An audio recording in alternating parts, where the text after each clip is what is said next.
Hello everyone, আসসালামু আলাইকুম। সবাই কেমন আছেন? আশা করি সবাই অনেক ভালো আছেন। তো আজকে আমি ছোট্ট একটি গল্প বলবো। আশা করি সেই গল্পটা সবার অনেক ভালো লাগবে। তো গল্পটা অবশ্যই শেষ পর্যন্ত শুনে যাবেন। তো একটি মায়ের দুইটি ছেলে।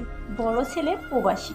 সে বিদেশে উপার্জন করে সব টাকা তার মাকে দিয়ে দেয় এবং সে টাকা দিয়ে তার মা নিজের সংসার চালায় এবং বড় একটি বিল্ডিং তৈরি করেছে।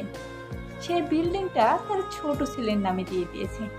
তখন বড় ছেলে বলল, মা, তুমি এটা কি করলে? সব কিছুই তোমার ছোট ছেলের নামে দিয়ে দিলে। তখন মা বলল, আমি বেঁচে থাকতে থাকতে আমার ছোট ছেলের ভবিষ্যৎ গড়ে দিয়ে গেলাম। তখন বড় ছেলে বলল, তাহলে আমার ভবিষ্যৎটা কি মা? তখন মা বলল, বাড়ির পেছনে একটি জমি আছে, ওইটাই তোমার ভবিষ্যৎ। ওখানে তুমি একটি বিল্ডিং গড়ে নিও।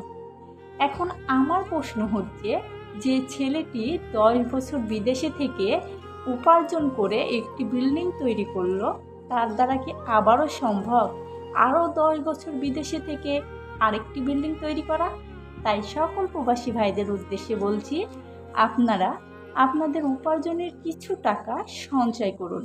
নিজের ভবিষ্যতের কথা ভেবে কিছু টাকা সঞ্চয় করুন। ধন্যবাদ।